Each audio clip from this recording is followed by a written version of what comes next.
Welcome to Oddly Real. I'm Nem Stefanovic. We experience our world through our daily interactions with our environment. We know that if we throw a baseball at a glass bottle, the ball needs to travel for a certain time before it can impact the bottle and its surroundings.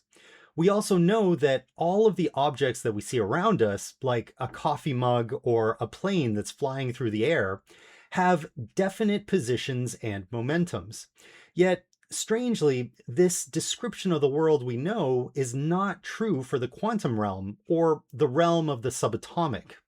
However, the subatomic world is also part of our world and makes up the underlying foundation of everything that we experience. One of the strangest phenomena in quantum mechanics is quantum entanglement. When two or more particles become entangled, they lose their individuality and form a strange connection between themselves. Oddly, this connection doesn't diminish with distance, and the particles appear to be able to influence each other instantaneously over vast distances. This phenomenon seems to contradict the universe's upper speed limit, which is the speed of light. This bizarre behavior has been called spooky action at a distance. What exactly is happening here, and what does quantum entanglement tell us about our reality? Although this phenomenon might seem too fantastic to believe, it is actually experimentally validated. Moreover, this quantum effect has been central in revealing some very deep truths about the foundation of our reality. What is quantum entanglement? Quantum entanglement is what happens when two or more particles interact, resulting in a collective behavior or common system state. The individual particles exhibit a correlation or link between their states. The state of each particle is no longer independent from the rest. For example, take two particles that have an inherent spin of 1/2, like an electron. Each particle on its own can have a state where the spin is either up or down. However, when the particles are present together in a system, the total collective spin of the pair of particles can be zero. The particle spins are correlated where two spins are pointing in opposite directions. This actually happens with electrons that are in the ground state of the helium atom. Next, if we take one particle and measure its spin, we find that there's a 50% chance that the spin is either up or down. If we measure the spin of one particle, we will know the spin of the other particle since it must be in the opposite state, since the system spin is zero. For example, if particle 1 is measured to have an up spin, then particle 2 will have a down spin, and vice versa. Interestingly, quantum mechanics says that the state of the particles is actually indeterminate before the measurement. That doesn't mean that there's a state and we don't know it yet. Instead, it means that the state of the particle doesn't explicitly exist until the measurement is taken. If that's true, then by measuring the spin of one of the separated particles in the system, it will result in that particle having a definite, well-defined spin orientation. However, in an entangled system, that means the other particle must then be in the opposite state as a result of the measurement of the first particle. Somehow, the second particle must be influenced by the measurement of the first particle. Strangely, this effect happens instantaneously, regardless of the distance separating the two particles. This behavior has been called spooky action at a distance. If quantum entanglement sounds unbelievable to you, don't worry, you're not the first one to think that. This topic in particular challenged the very foundation of physics. In particular, no action or force can be transmitted faster than the universe's upper speed limit, the speed of light. And yet, quantum entanglement implies that the measurement of one particle far away from another can somehow instantaneously influence the other particle. Naturally, physicists suspected that something wasn't quite right with quantum mechanics. Perhaps the theory was incomplete, or we weren't really thinking about entanglement in the right way. For example, for two particles to be entangled, they'd typically be entangled in close proximity to each other. So at this moment in time, the particles would have the opportunity to exchange some kind of information. Perhaps the particles have taken on their spin identities at this moment, where one particle has one spin orientation and the other particle takes on the opposite orientation. The information would be hidden from us until we make the measurement to determine the orientation of either particle. But until that time, the actual outcome of the measurement would seem random to us. Furthermore, if we now separate the particles far apart in space, both particles would still retain that secret hidden state information. Now, someone measures one of the particles and determines its spin orientation. Clearly, that person would now also know the spin of the other particle, which is in the opposite orientation.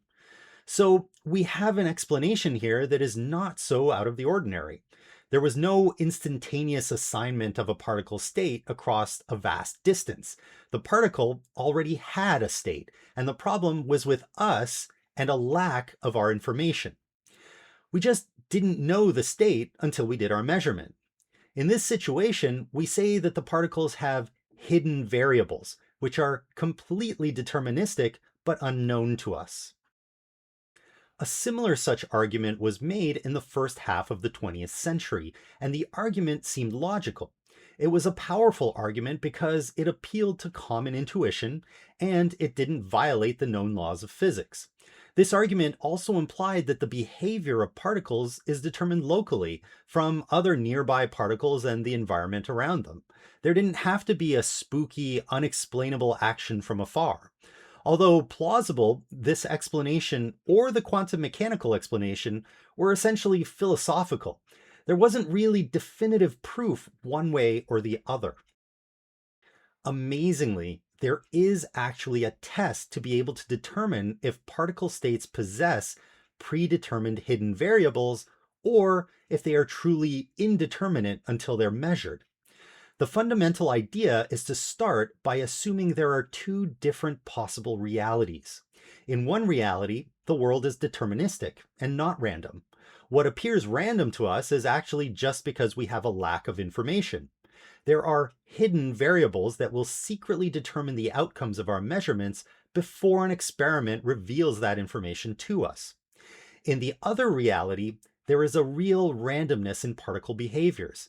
Nature is fundamentally indeterminate until a measurement is made to make it real and well-defined. Each scenario has implications for our real world that can be tested. It turns out that there's a subtle difference in the expected probability of our measurements in each scenario. The difference is captured in a special relationship called the Bell inequality.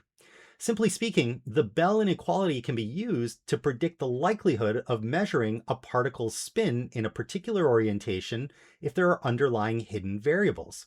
This prediction actually differs from the prediction made by quantum mechanics about the likelihood of measuring the particle's spin, assuming no hidden variables.